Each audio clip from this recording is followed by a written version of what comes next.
Honourable minister साहब, मैं आपकी तवज्जो दिलाना चाहूँगा कि मेरे एरिया PS 109 हिजरत कॉलोनी में लोग मेरे पास आते हैं शिकायत लेकर कि हमारे एरिया में ड्रग्स की सेल खुलेआम हो रही है।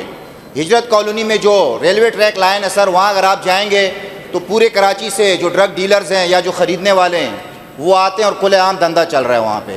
वहाँ के लोग किसी लॉ इन्फोर्समेंट के पास जाने से कतराते हैं। जब हम उनसे कहते हैं कि आप जाके अपनी कंप्लेन करवाएं तो वो कहते हैं कि हम आम लोग हैं, हम कंप्लेन करवाते हैं तो वो बाअसर लोग हैं। उनको बता दिया जाता है कि फ़ला शख्स ने आपके ख़िलाफ़ कंप्लेन की है।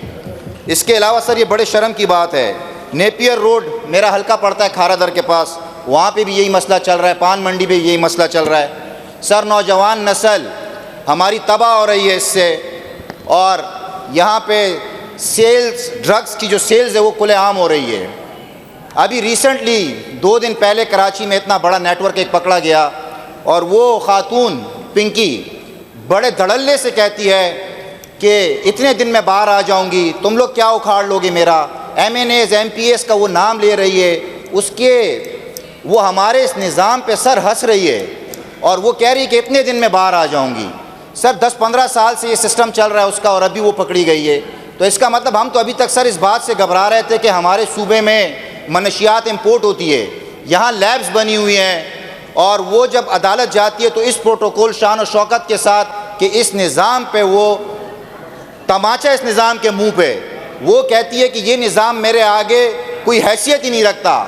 सर इसके लिए आपको स्टेप्स लेने पड़ेंगे और यहाँ हम कॉल अटेंशंस डालते हैं, उसका जवाब मिलता है। हमने उसकी रिवीजन दाखिल की, मैंने खुद पर्सनल इंटरेस्ट लिया और वो उसको दोबारा हमने रिमांड लिया है। सिर्फ एक केस नहीं है, इस पर एक हिस्ट्री बनी हुई है। ये जो 8-10 साल या सर्टेनिटी नहीं है कि 15 साल से ये काम कर रही है, 8 साल से काम कर रही है, लेकिन देखिए अंडर इन्वेस्टिगेशन चीज़ें हैं।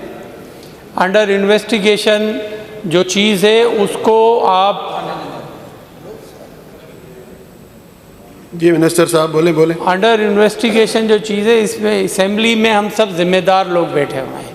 अपोजिशन लीडर भी जिम्मेदार हैं, सीनियर मिनिस्टर साहब भी हमारे ज़िम्मेदार मिनिस्टर हैं, और जो हमारे रेस्पेक्टेड MPAs हैं वो भी ज़िम्मेदार हैं और ज़िम्मेदारी का मुजाहरा करें। इसको अंडर इन्वेस्टिगेशन चीज़ को इधर डिस्कस ना करें तो बेहतर होगा। इन्वेस्टिगेशन हो जाए, मैं आपको खुद डिस्क्लोज़ कर दूंगा। अगर आप कहेंगे कि किसी को बदनाम करना है, किसी के नामों को बदनाम करना है मुआशरे के, तो वो अगर आप लोगों की और स्पीकर साहब की इजाज़त होगी तो वो भी मैं नाम डिस्क्लोज़ कर दूंगा। लेकिन ये हमारा एक्शन किसी को बदनाम करने के लिए नहीं है। हम चाहते हैं कि अपने प्रोविंस ऑफ सिंध से इसको ख़त्म करें, इस वबा को। हमारे बच्चों तक चीज़ें आ गई हैं, हमारे घरों तक चीज़ें आ रही हैं ये, और हमारी नई नस्ल जो है इसमें इन्वॉल्व हो गई है। हमारी नई नस्ल तबाह और बर्बाद हो रही है। एक ये सीरियस सेक्शन है। और हमारे अपोजिशन के भी दोस्त बैठे हुए हैं। मोहतरमा फरियाल टालपुर साहिबा ने जो स्टैंडिंग कमेटी की मीटिंग बुलवाई, वो भी किस सीरियस नौयत की मीटिंग थी वो भी आपको पता है। तो हम चाहते हैं कि चीज़ें ठीक हों। अगर हमारे भाई कहते हैं कि इतना अरसा ये काम कर रहे थे, चलो देर आए दुरुस्त आए, कम अज़ कम अपने आप जो किबला है वो दुरुस्त करें। हमें अपने डिपार्टमेंट को बेहतर करने की ज़रूरत है और करेंगे। इसके अलावा भी कुछ लीड्स हैं, वो सब चीज़ें ये हो जाएं और इंशाल्लाह एक मैंने मीडिया पर भी कहा है, इस केस को हम रोल मॉडल बनाएंगे। एक टेस्ट केस है हमारे लिए, इसको हम बेहतर करने की कोशिश करेंगे। लेकिन पॉइंट स्कोरिंग जो मीडिया पर हो रही है वो पॉइंट स्कोरिंग इधर ना करें। वो तो मीडिया तो पता नहीं क्या क्या बोलती रहती है, किसकी बेइज्जती करनी है, किसकी इज़्ज़त करनी है, वो उनकी मर्ज़ी है। चीफ मिनिस्टर पंजाब ने भी इसका नोटिस लिया है। तो ये जो औरत है, इसका जो गैंग है, सिर्फ सिंध में ऑपरेट नहीं कर रहा था, ये पंजाब में भी कर रहा था, वहाँ भी नहीं पकड़ी गई। जब पकड़ी गई तो कैसे वो रिलीज़ हुई, ये सब चीज़ें आपको पता हैं। इस्लामाबाद में भी ये ऑपरेट कर रही है, और उसके भी हमारे पास जो उनके ग्राहक हैं उनके नाम भी आ गए हैं। मैं चाहता हूँ कि चीज़ें ऑथेंटिसिटी के साथ, और अगर आपने कोई ब्रीफिंग लेनी होगी तो हम इंडोर कोई बैठकर और आपको बता देंगे, आप जिम्मेदारान हैं। मुझे उम्मीद ये है कि किसी के ऊपर कीचड़ ना उछालें इस चीज़ में, बहुत बुरी बात है। हम चाहते हैं कि चीज़ें दुरुस्त हों और उसी के लिए ये हम सब कुछ कर रहे हैं। Thank you very much speaker साहब। जी मिनिस्टर एक्साइज, मैं आपको अलाउ कर रहा हूं कि आज आप इस सीट से आंसर कर सकते हैं। थैंक यू सर, मैं परमिशन वैसे ही जी, लेने वाला प्लीज़, था। Thank you please, sir. Please. Sir ये जो कॉल अटेंशन आया, बिल्कुल सीनियर मिनिस्टर साहब ने भी बात की, होम मिनिस्टर साहब ने भी बात की, कार्रवाइयाँ भरपूर चल रही हैं सर। जाहिर बात है ये जो जिस औरत को पकड़ा गया, पिंकी नामी औरत को, इसने तो काफ़ी चीज़ें बोली है। मंसूर अली खान ने अपने पॉडकास्ट में भी बोला है कि वो पंजाब से कैसे पैसे देकर छुटकर आ गई और पुलिस वालों को। तो सर ये सिंध गवर्नमेंट की, सिंध पुलिस की बड़ी कामयाबी की कार्रवाई है सर। मैं मुबारकबाद पेश करूंगा सर होम मिनिस्टर साहब को कि ये बहुत अच्छी कार्रवाई हुई है। और सर इससे बड़ा फ़र्क आएगा, क्योंकि ये जो एक नेटवर्क है अब ये डिस्क्लोज़ होता जा रहा है, एंड विद टाइम फॉरवर्ड, जैसे होम मिनिस्टर साहब ने बात की, इस पर मज़ीद कार्रवाइयाँ होंगी और सख्त कार्रवाइयाँ होंगी।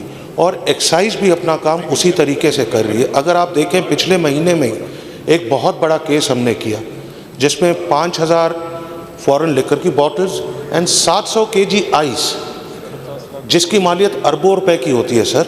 तो ये नहीं है कि सब इदारे सो रहे, सब इदारे अपनी अपनी जगह पर इक्वली काम कर रहे हैं। मगर जैसे सीनियर मिनिस्टर साहब ने बोला, ये खाली मेरा फ़र्ज़ नहीं, इनका फ़र्ज़ नहीं, ये हम सब का फ़र्ज़ है।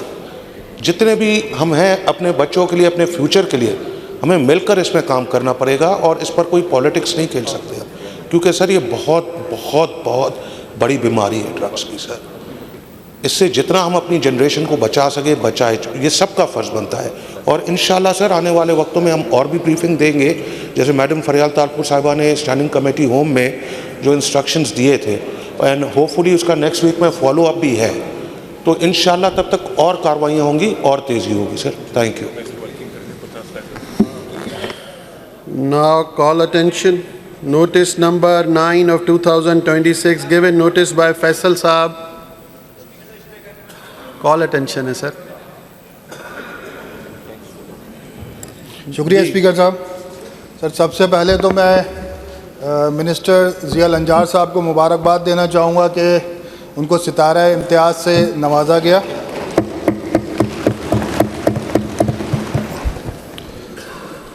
Will the Honourable Minister for Local Government Sindh may please to give answer that what steps have been taken by the project director regarding Lands Area Redevelopment Project?